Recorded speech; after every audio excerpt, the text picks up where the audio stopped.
Girl, you've got yourself a heck of a smile, rosy and rowdy and redeeming. But I can't help noticing that it's been a while since I have seen it beaming. Oh, the wind is beckoning, come on, taste this moment before it's gone. Every breath is a secret dawn. Oh, sister, come on, what's keeping you from singing? What's keeping you from dancing, dancing, dancing? What happened to the whispering stories that invite you to listen to your heart?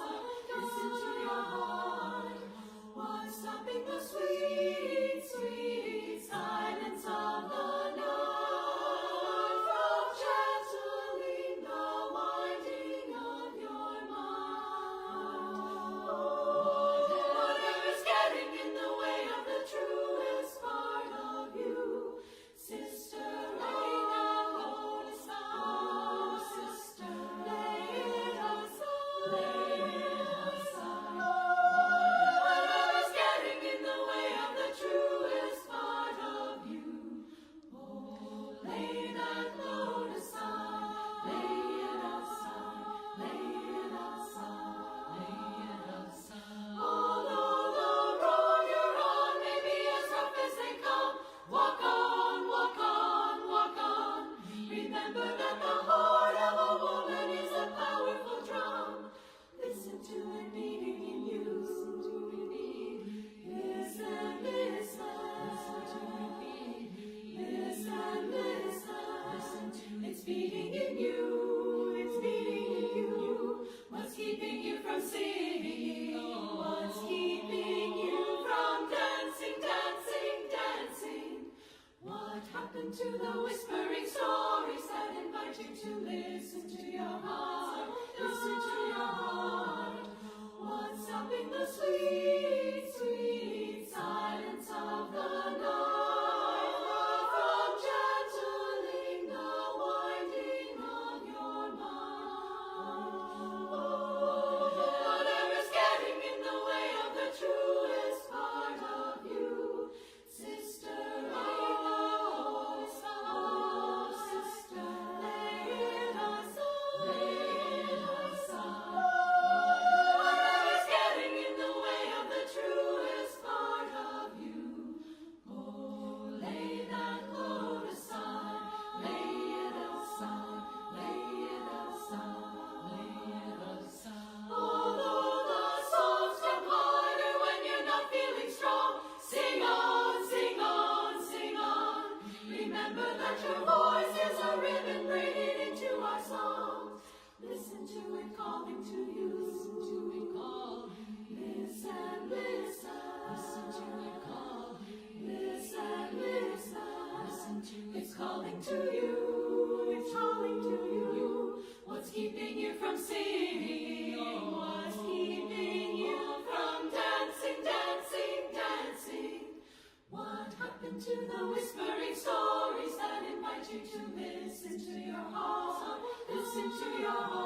beloved. Good morning. Good morning. Welcome to Beacon Unitarian Universalist Congregation. My name is Reverend Robin. I use she, her pronouns. And for those with any visual impairments this day, I am a short white woman with shoulder-length brown hair and rainbow-rimmed eyeglasses. Welcome. I am Abigail Laney, the worship associate today. Yay, Abby! I use she, her pronouns. I am a 15-year-old biracial girl with medium-length dark brown hair, and I am about 5'6". Welcome, beloved, across mountains, miles, minutes of wondering, is this the place I should be today? Welcome to all of you, especially those aspects of you that were just too much, too loud, too serious, too fabulous. too skinny, too fat, too confident, too worried. Too weird, too much. Welcome all the too much here, along with your grief, your joy, your dreams, and worries. Welcome all of you here, and would you take a moment across the mountains, the miles, the minutes of wondering, including those joining us online, take a moment to breathe in. Make sure to breathe out. Bring your light to this faith of transformation, compassion, and seeking. Welcome. Welcome home.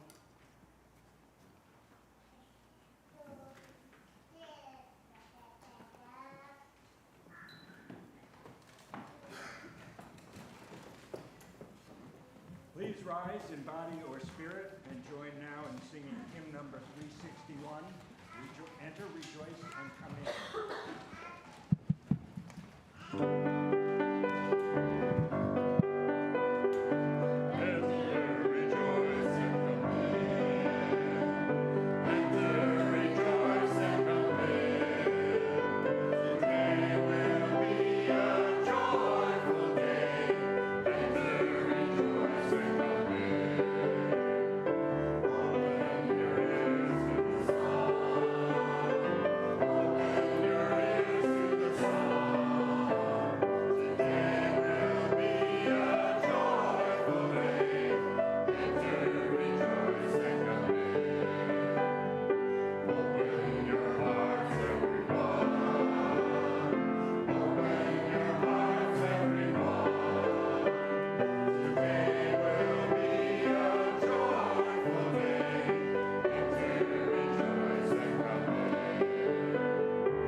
Good morning, everybody.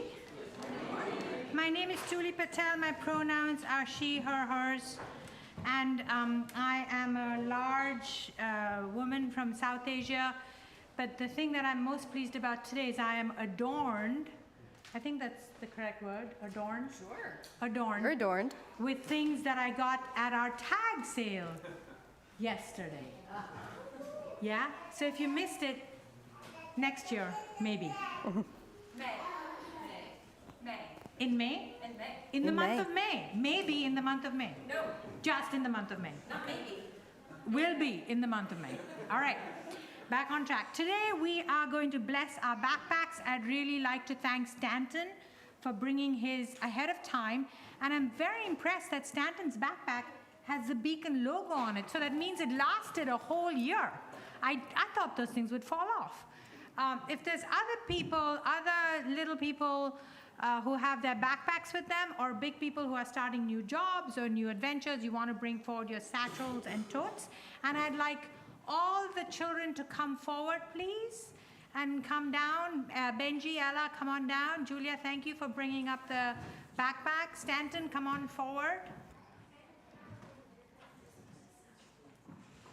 Thank you. Thank you. Stanton, do you want to come forward? Yes? Great. Okay.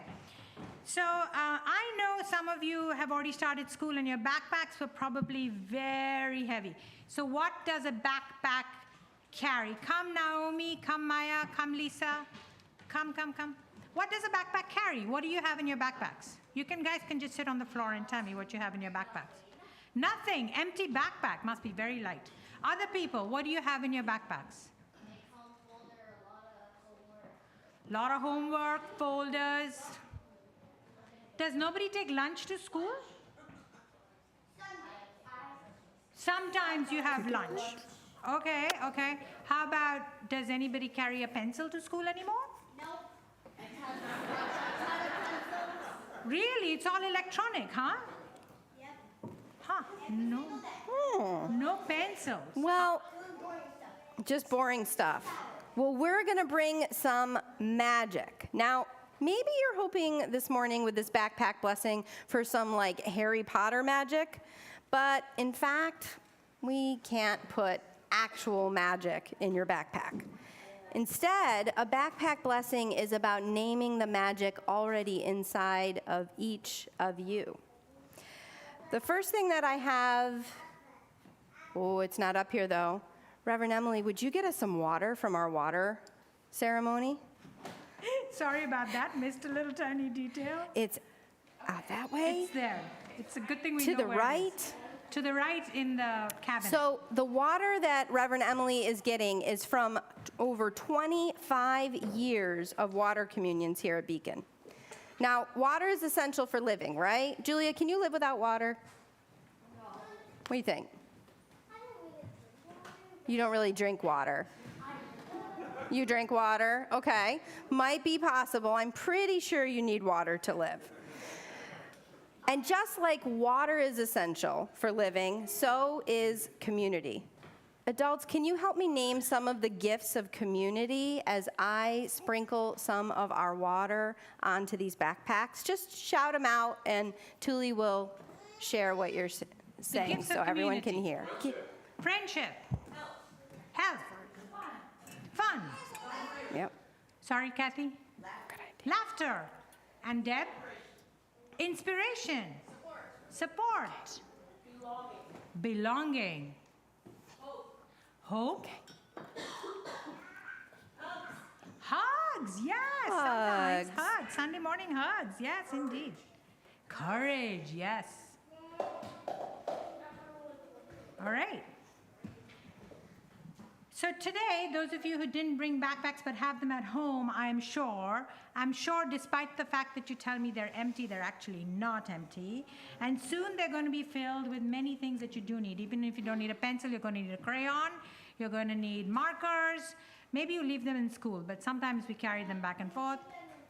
You leave them in school. Maybe you have a lunch, maybe you have a water bottle, books, calculators. Maybe you have squishy mellows. Anybody have squishy mellows in their backpack? Squish.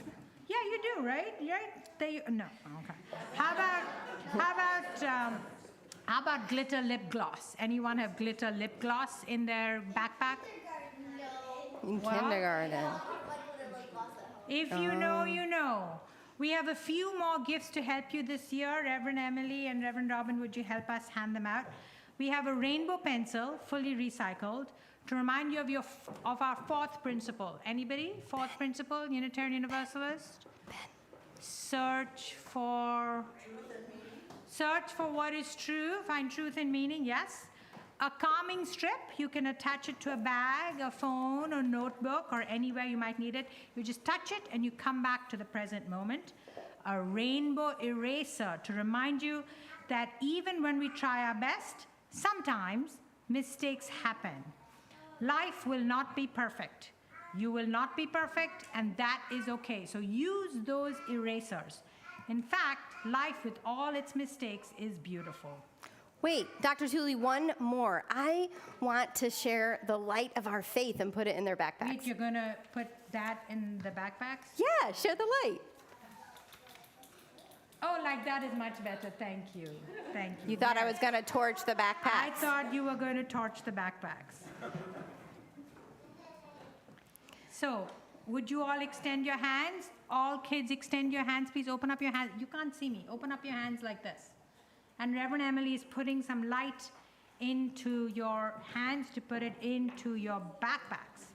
So we bless you with the strength of community, the commitment to search for truth, grounding and compassion, and yes, the light of our faith that lives in you. You all are very excited by your little goodie bags, right? You've opened them at all. Yes, excellent. All right, I would like to invite forward all our adult guides. So kids, you stay here, and I'd like to invite forward our adult guides. So I know Gina is here. I see Suzanne here. Who else is an adult guide this year in the room? I'm scanning. Kendall, come on up. Here we go. So at Beacon, we have a cooperative program for children and youth. That means that we all share in the care and love and guidance of our youngest Unitarian Universalists. I want you all to hear this. We have over 37 guides, and 25% of them do not have a child or a youth in the program, right? So it's really a shared endeavor. We need to bless our guides. You all need a blessing too, right? Yes, we do. Okay. So no matter the age of children or youth, or the curriculum that you are guiding, if you are a guide, we're so glad you are here. Hang on one second. So kids, I need you to turn the flashlights off, because there's going to be a moment right now that you're going to get to use them. Can you hang on for just a second? Hang on for just a second, okay? You are helping our youngest Unitarian Universalists live into the beings that they are and will become. As a guide, you're going to need to be patient, to listen deeply. Remember, resilience is created through feeling deeply, even anxiety, but living courageously in the face of uncertainty. And I want to just say, none of us can do this thing called guiding children or youth alone. None of us can do anything alone. Is that right? Can I get an amen? Because some of us out there think that we can do it alone, and we go it alone, and we've learned how to go it alone, but we can't. Community is essential. We promise to support you, love you, and companion you. When you're being driven a little nuts by these little ones, come and tell each other. It's okay, we'll have a good cry together. So now, That's right. Exactly. That's right. That's right. It's a mutual thing. It's a mutual thing. It's a mutual thing. So children, now, so kids, are you guys listening? So now is your time to awaken your flashlights and find an adult guide to share your light with. When you're done, you need to return the flashlight to Reverend Robin. See how she's standing there with the backpack? Yeah, I mean, with her basket. So go ahead and put the light in the hands of the adult guides. Get up. So you can stand up, little people. Stand up. Nobody's listening to me today. Okay, so go shine the light in each one of our adult guides' hands, and then turn it off and return the flashlight, please, to Reverend Robin. And I'd like the rest of the congregation to repeat after me. Are you guys ready? Kids, you have to repeat too. Are you guys listening? May you be patient, kind, and loving. May you be patient, kind, and loving. May our gratitude be a balm on the hard days. May our gratitude be a balm on the hard days. And a light on the good days. And a light on the good days. May you deepen your faith. May you deepen your faith. As our children and youth guide your development. As our children and youth guide your development. Thank you all. You may be seated.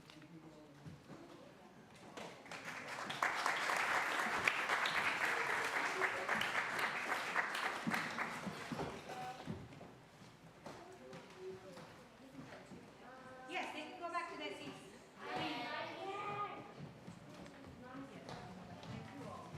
Thank you, Stanton. Okay.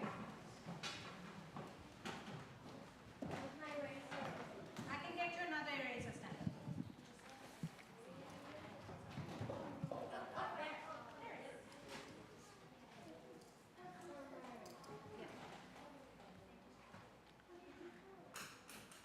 This is the symbol of our faith. The chalice born as a symbol of safety to refugees. It is a guiding light and sometimes a warning in our world. Today, as children begin in their small groups, we take the light of our chalice here and share it with the children to take in their chalice. The light is never diminished. When we share it, it grows and is magnified. I'd like to invite forward Ben and Ella Alderman to carry the chalice out during the candle lighting when the children all go to their small groups.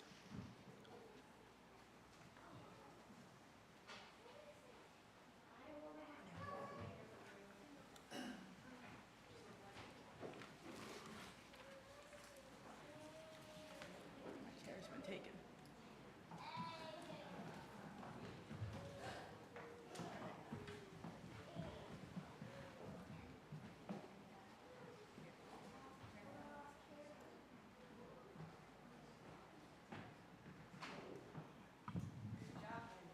Good job, Ben. Way to carry the light. You got it, Ella. Just help, watch the doors. I'd like to invite forward our chaplain for today, Dennis Mannion.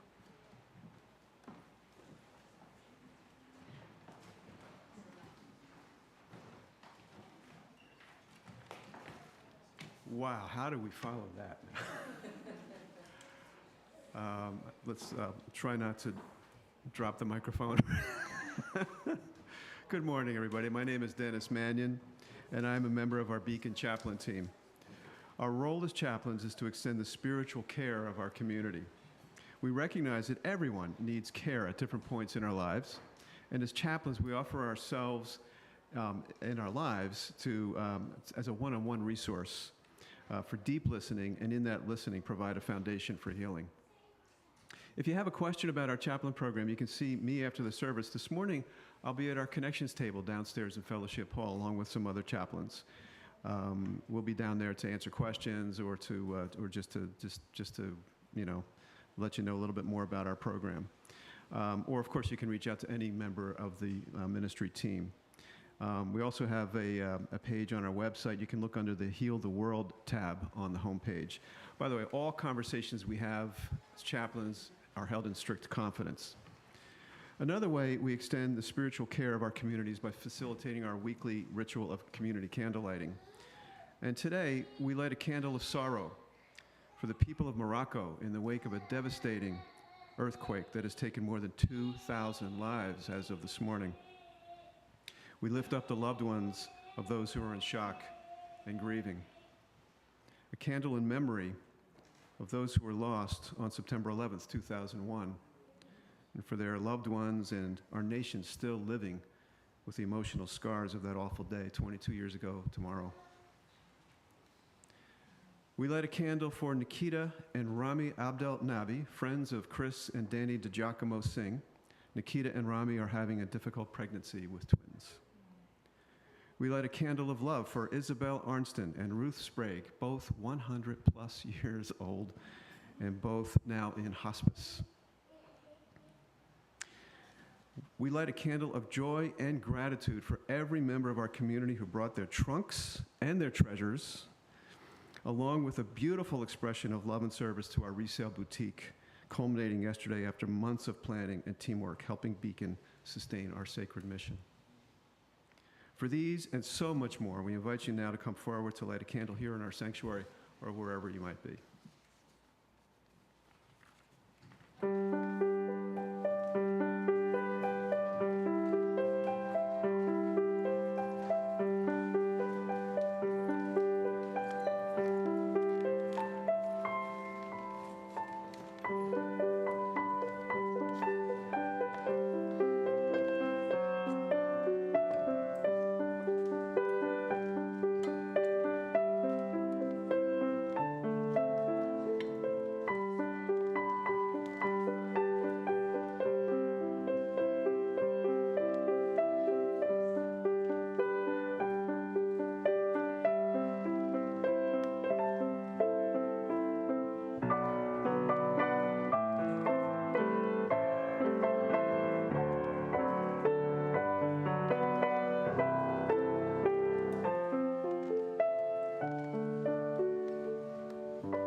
Good morning. My name is Emily Bogus. I have the great privilege of serving this community on its lead ministry team, along with Reverend Dr. Robin Tanner and Dr. Tuli Patel. My pronouns are she, her, and I am a white, short, light brown-haired, cisgendered woman who's wearing a Beacon Cafe apron as my vestments this morning. You too can wear these vestments. They're not for the ordained. Anytime you'd like to help us make sure that coffee happens in the morning. With that public service announcement, I invite you to sit comfortably as you can with your back straight as we gather for our loving kindness meditation. I invite you to take note of being present in your body and being present in this sanctuary of memory, liberation, and hope. Breathe in and breathe out. Notice how your body accommodates each breath and settle into that.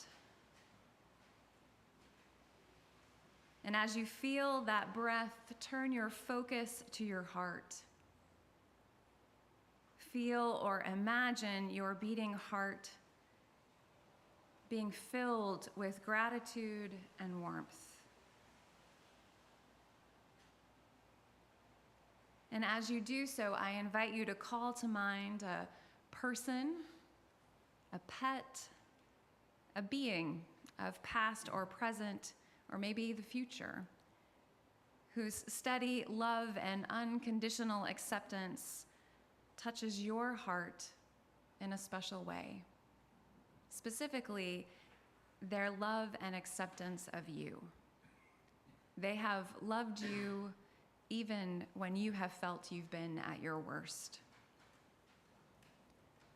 Allow yourself to experience their loving kindness as if they were sitting right next to you, maybe holding your hand. Notice how this sense of presence, this image, eases both body and mind. And breathe, relaxing into this warm feeling of connection. Now put this loving kindness and warmth that you are receiving into words, saying silently, "May I be filled with loving kindness. May I be well. May I be peaceful and at ease.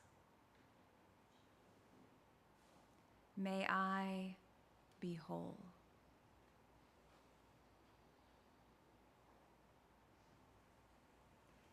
Next, bring to mind someone who means a lot to you. Feel the goodness of this connection. Feel your mutual gratitude for one another. Again, shifting slightly, bring to mind someone you recognize but don't really know. A school crossing guard, the person maybe who manages the produce department at your grocery store, the neighbor you wave to.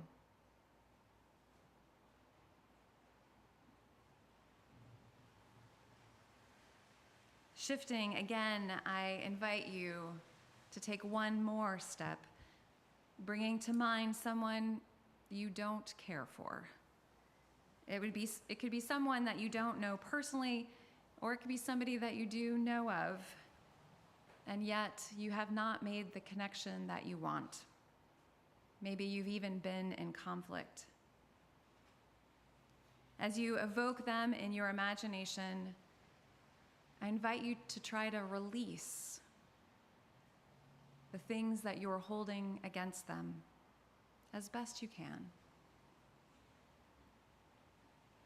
It may help you to imagine them as they were when they were young, or as a vulnerable child, before things became so difficult between you.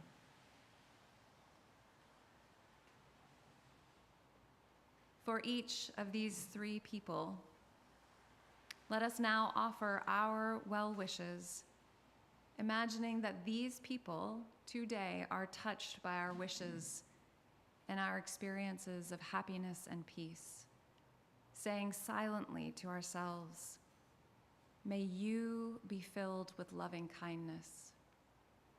May you be well. May you be peaceful and at ease. May you be whole."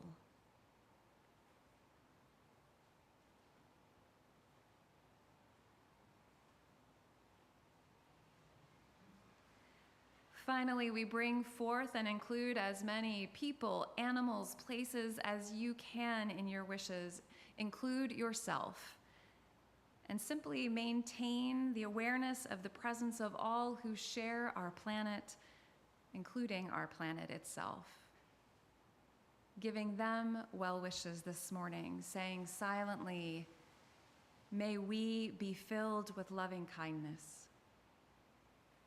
May we, all of us, be well. May we be peaceful and at ease. May we be whole."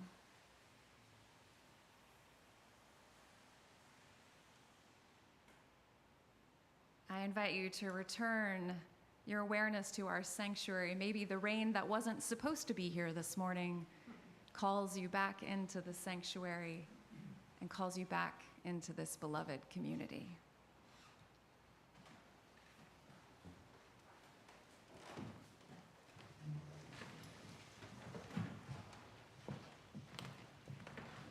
Please stand in body or spirit and join in singing hymn 1031 in the Teal Hymnal, "May I Be Filled with Loving Kindness."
I'd like to invite forward Suzanne Wagner to introduce our time of welcoming and deepening.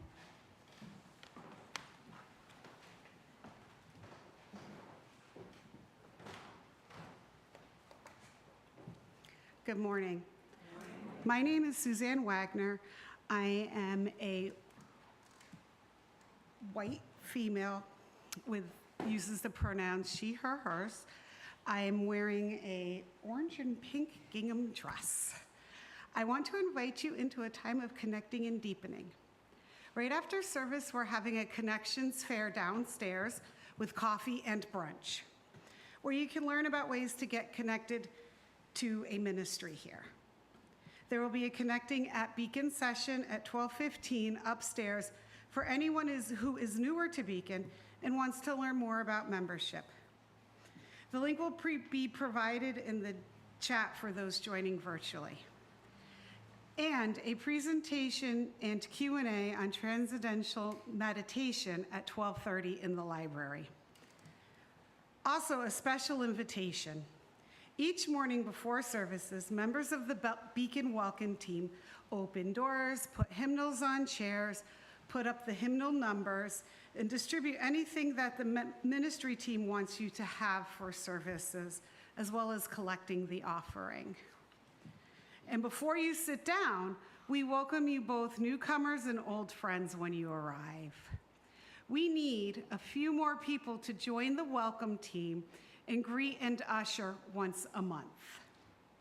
Not only is this the easiest job involved in conducting services, but, and here's the secret, it's also one of the most gratifying.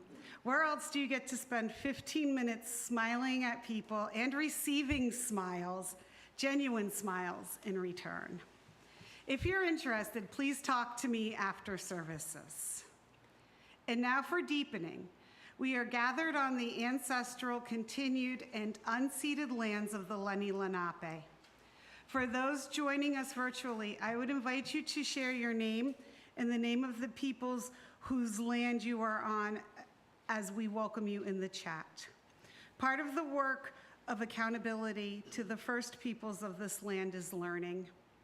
And for those gathered here, would you take a moment to say hello to someone this day? Perhaps someone you do not know well. For some, it will be a fist pump or a hug. Others, a wave or a smile. Let us share the gift of welcome in a core practice of our faith.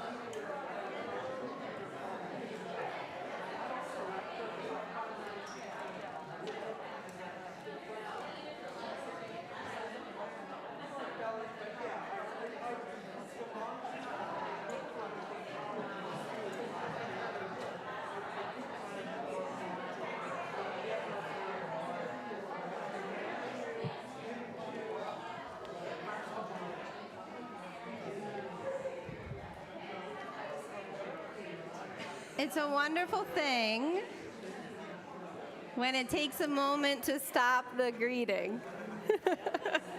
It's a gift of community that wants to engage and share with one another. And I invite you to continue your greetings.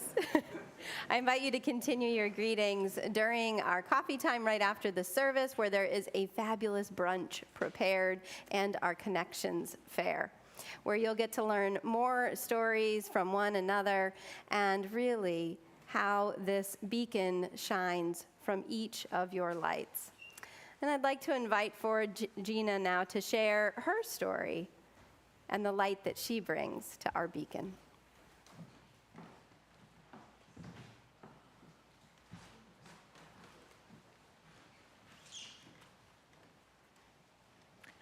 Great, thank you. Hi, everyone. My name is Gina Vijayasingham, and my pronouns are she, her, hers. Thanks for this opportunity today to talk about my involvement at Beacon. I have been a member with my family for about 10 years, since soon after we moved to Summit. As a kid, I grew up in the Midwest and was taken to church every Sunday. This is how my parents grew up, and their parents, and so on. But as with so many, I met and married someone from a different faith background. And this is what led Sheeran and I to Beacon. When we were looking to be part of a religious community, we wanted to be part of an institution where we and our children can each come as we are. We were glad to find this place here, a place that is accepting of all backgrounds and faith traditions. My children have also felt at home at Beacon from the very beginning. We probably saw Dr. Tooley, Jermaine, and Reverend Emily on our first Sundays when we visited many years ago. The children love the welcoming spaces and all the toys. Our first involvement as adult guides was in the pre-K room, and to make it easy, the staff supplies all the curriculum and all the needed learning materials. At first, we got to learn by example from watching the other adult guides lead the groups. And then over time, we've been guides for different groups for various ages and grades. And this year, I'm working with a 4th and 5th grade group for the second time. Through this work, I've seen how the children at the very youngest ages are giving key lessons that are built upon over time. Through stories, activities, and more, they get background in understanding themselves, their bodies, and their communities. They have fun, they meet children from other schools and towns. They also learn the rituals and practices of Unitarian Universalism, like the 8 principles and the chalice lighting. For older children, they're youth groups. There are also special programs like Our Whole Lives, 5th grade Rite of Passage, 9th grade Coming of Age, and so on. So our family has been lucky to have been involved in these programs. This is one of the reasons why I support Beacon's mission with my money and time.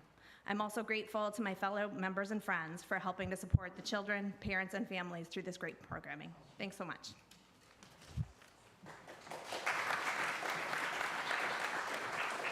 Thank you, Gina. And thank each of you for your presence here this day. Our morning offering will now be most gratefully received.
thank you so much to the Beacon Choir. You can hear more about joining the choir in the Connections Fair after the service. But I just want to say, what an amazing performance and wonderful group of people. Thank you.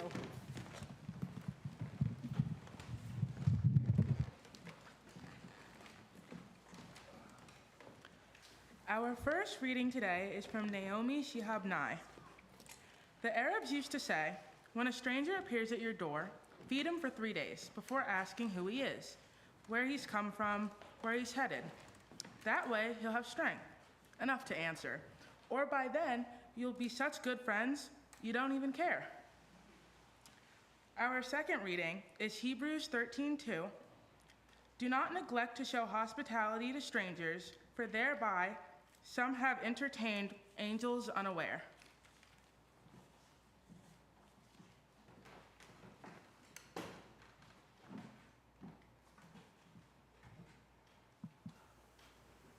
I love being part of a team. Here at Beacon, we have a lead ministry team with myself and Emily and Thule, and on the regular, being an external processor, I engage my colleagues in theological reflection. Now, they might call this procrastination, or distraction, or the affliction of working with an extrovert, but I prefer the phrase theological reflection. Recently, I was thinking about this month's theme, the gift of welcome, when I encountered Dr. Thule in the hallway and took my chance. Thule, I said, would you on a Sunday welcome someone at the front door who had a MAGA, Make America Great Again hat on? Why, yes, she answered. Of course I would. Okay, how about a MAGA hat and some kind of jewelry that had a weapon as an adornment? Yes, I hope so, she said. Oh, come on, Thule. Really? Come on. All right, how about a MAGA hat, a t-shirt saying support the gun lobby, and a pro-life bracelet? She paused. It was like a liberal religious double dog dare moment. I could hear the sound of like an old Western, like doo-doo-doo. Well, are they behaving outside covenant, she asked. Well, no, I just mean like at the door when you're greeting them. She took a moment. Then I would hope so, she concluded. When I talk about welcome in our faith, this is almost always the question that comes up. Would you welcome, fill in some political cause or identity that seems antithetical to our beliefs? Is that person welcome here too? It's like theological arguments around evil that always at some point bring up the Holocaust, or engaging the existence or non-existence of God, and someone will raise about children suffering. Welcome is a theological concept that is deeply rooted in Unitarian Universalism. From the Universalists who preached of a God who would not let anyone go and would never cast anyone eternally to hell, no one was beyond God's welcome. And the Unitarians who created this symbol, the chalice, in the backdrop of World War II and the terrors of the Holocaust, two Unitarians, Martha and Reverend Waitstill Sharp, traveled to Germany. They left their children in the care of their congregation, young elementary school-aged children, and spent the ensuing years trying to secure safe passage for those persecuted by the Nazis. The chalice itself was created by a refugee, Hans Deutsch, who had fought for his escape and who said that this symbol would be used to navigate across languages and cultures and under threat as a way for the Unitarians to say, welcome. We respect you. We will companion one another. We are trustworthy. Welcome truly is a state of being and a spiritual practice of our faith. born of two faiths, the Unitarians and the Universalists, that were once the heretics, the outcasts, the unwelcome. We know the power of this practice and its necessity. At times, our spiritual ancestors ran for their lives for the exclusion of a creed and the crush of the crucible. But also, the Unitarians became the most powerful of the Boston Brahmin and the founding fathers, and at times used that power to keep some out.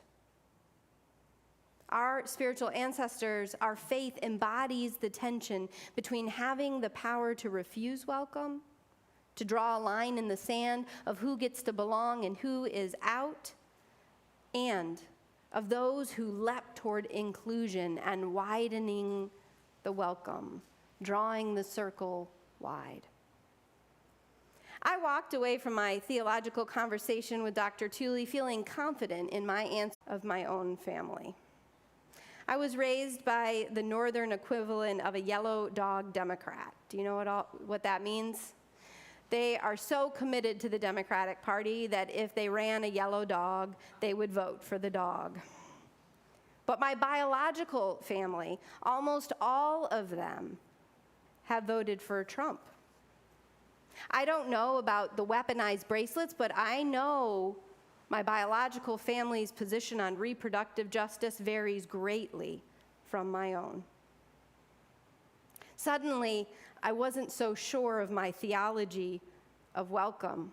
Who had I already in my mind ruled out at the front door? In the words of the poet Edwin Markham, he drew a circle that shut me out, heretic, rebel, a thing to flout. But love and I had the wit to win. We drew a circle and took him in. Welcome is clear in the abstract. It's easy in the abstract to say who's in and who's out, righteous and right. But in the human encounter where our faith is lived, welcome is a spiritual practice that takes all of who we are and a trust in who we might yet become together. Welcome is more than a come here to be tolerated. In the faithful practice, each are transformed by the encounter of welcome. And in our very limited and finite experience of being human, a deep welcome as a spiritual practice allows us to touch the infinite. Because welcome is not only about the two people in that encounter, it can create infinite transformations that can alter generations and worlds to come. Welcome can also be about how we practice with ourselves to welcome the stranger within and all that seems unknown in ourselves, our emotions, our behaviors, our ideas, the things that surprise us, challenge us. Spiritual welcome does not mean, though, that we tolerate any behavior, right, Abby? But rather, welcome as a spiritual practice is about living in the possibility of who we are. It's an encounter with the great mystery itself. 22 years ago, tomorrow on September 11th, the United States was attacked by terrorists who used religion as ideological weaponry. On that day, I was a senior in high school, and now you're having your own age-related explorations. I remember the moment my best friend since kindergarten and I stood there in our AP biology course watching as that second plane hit, and realizing at the same moment with horror that this was not an accident. We each, likely, I would believe, have a story of that day, either one we lived or one we were told. It would forever alter our world and generations to come. And in the wake, in the first few days, a wave of community, togetherness swept our country, but something else swept it too. hate crimes against Muslims and Sikh in the Anglicized version, or Sikh as it is pronounced in the community, soon erupted across the United States as some Americans wrongfully associated a religion, a way of dress, and race with threat and target for their fear and rage. Among the victims of hate crimes in the days and weeks that followed was activist and author Valerie Kaur's uncle, Balbir Singh Sodhi. 4 days after September 11th, a man in Arizona followed her uncle, having vowed to shoot someone who was Muslim, and killed him. That moment changed her family's story forever. 15 years after that day, in 2016, Kaur found herself having dedicated her life to what she called revolutionary love and ending the cycle of violence. It was then that she was given the chance to speak with her uncle's murderer. She said yes, because she desired to end the violence. She was joined by her uncle's brother, Rana. At first, the conversation seemed impossibly lost and hopeless. Like nothing would come out of it, as Sodhi's murderer only vaguely referenced what happened, said that he was sorry for what had occurred, almost as if someone else had done it. And then the conversation seemed to be stuck and going nowhere. Kaur was just about to give up when suddenly Rana, her uncle's brother, reminded the man of how, in the wake of his brother's death, he had seen the man's daughter and wife in town and had invited them to dinner. A connection was made. The man softened and said that he recalled that and was so grateful. And then the man poured out an apology. "I want you to know," he said, "from my heart, I'm sorry for what I did to your brother. And one day when I go to heaven and I'm judged by God, I will ask to see your brother, and I will hug him, and I will ask him for his forgiveness." Kaur writes of welcome and belonging in this way. She says, "I was beginning to learn that home is the space between us and within us, where we feel safe and brave. It's not as much a physical space as it is a field of being." Welcome comes from the practice of creating home beyond the physical space of a shelter. Welcome as a spiritual practice can prevent harm, transform violence, and seed hope that dared never sprout, except for the good soil that it had to grow in. But welcome doesn't come naturally to everyone. In fact, most of us have to learn how to welcome. It requires moving beyond the assumptions of behavior into the encounter of being, even if we are certain of who someone is or how they will act based on the first thing we see or hear. Welcome as a spiritual practice takes us beyond that reptilian part of our brain. A year ago, a few leaders attended a regional training here on welcoming versus othering. There were tips in the handouts they were given, like instead of saying to someone on a Sunday, "Hi, you must be new," instead try saying, "Hi, I don't think we've met before. My name is." One conveys that the person who may have been attending for some time has been invisible every time they've come. Whereas the second one conveys that you would like to meet this person. The basis for the training is leading from a place of invitation, deep listening, and respect. Instead, for example, of asking someone, "What do you do for a living?" which is often all about trying to get a class marker, right? Or that's how it's read. Perhaps ask, "What brought you here with us this day?"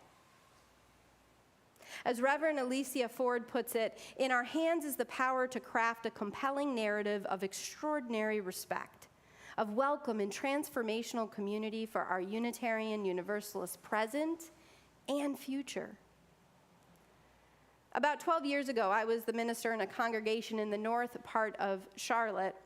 It was a small, growing church in a conservative area of the country, and I'd recently been the target of protesters, including having my home protested and hate mail as a queer minister.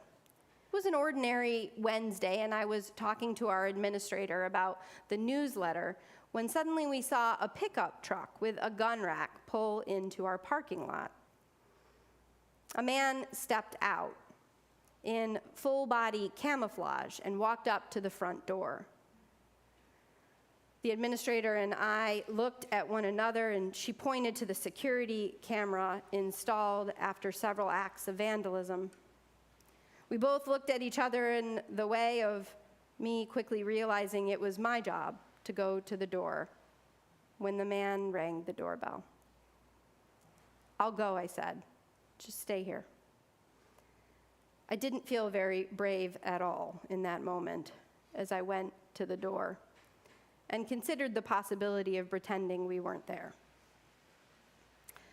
I opened the first door, and a glass door stood between me and the man as I said, "Hi there," and tried to act casual as I looked at him for weapons. "Hi," he said, "I heard you speak recently at a rally." Oh God, I thought, here it comes. Get ready for the tirade. And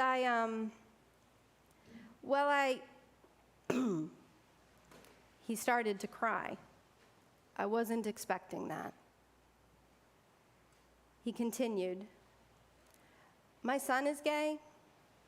He and I have had some hard times.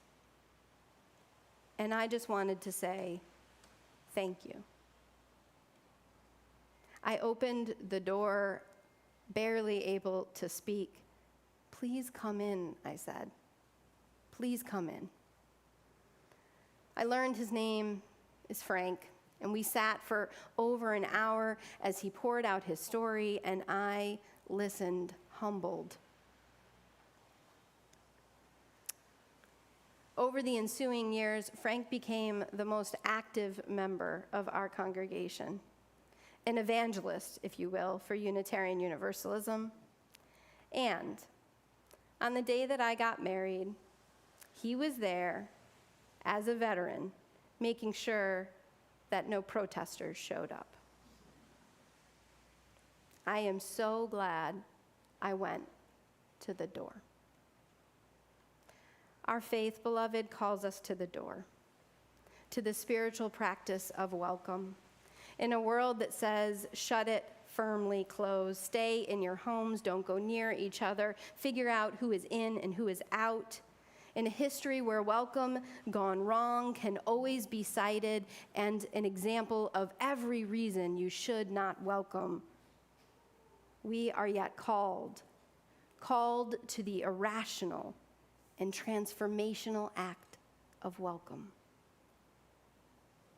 We remember what it is to be the heretic and the rebel. We remember and are accountable to the power that we have. We believe that the circle can yet be drawn wider, that people can change, and we can too. No one beyond God's welcome. We kindle the fire of commitment again and again, beloved. We take that light out into the world like Benjamin, sometimes a little unsure, trying to balance it, even with a broken arm. Again and again, beloved, we take the light out into the world. In the midst of despair and fear and panic and rage and indifference, we hope so that a new world can be born. Welcome, beloved. Welcome to Unitarian Universalism.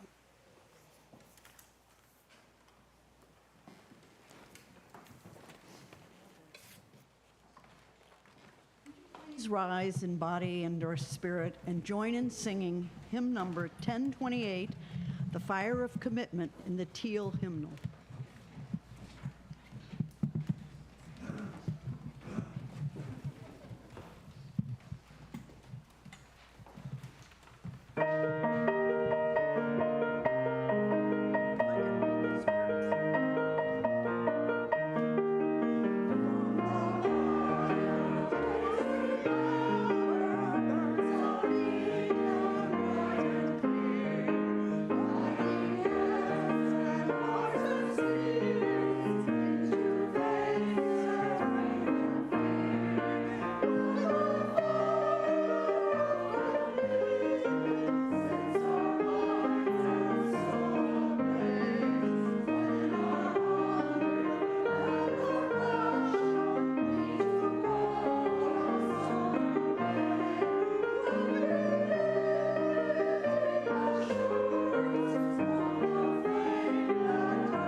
Invite you to take hands, beloved. And for those of you joining us virtually and online, perhaps to extend your hands toward the screen, toward Abby and myself. Welcome back. Welcome home. Welcome to healing and to hope. Welcome to the light within you and within each human. Welcome to a love that does not let go. Welcome, beloved, to the promise, to the founding of a future. To the light that guides us still. Go ahead.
leave your cares at the door. Do not leave them there when you come into this place. Be open to forgiveness and transformation. Come on in, you are welcome here. And do not leave your cares at the door. Oh, bring your pain and sorrow and joy. There's a place for them upon the altar of life. Be open to forgiveness and transformation. Come on in, you are welcome here. And do not leave your cares at the door. This is a place of grace, a place of losing and finding our way upon the winding road, meeting and parting, stumbling and starting over. Every story is sacred here, even yours. Even yours. So come on in and do not leave your cares at the door. Do not leave them there when you come into this place. Be open to forgiveness and transformation. Come on in, you are welcome in. Come in and do not leave your cares at the door.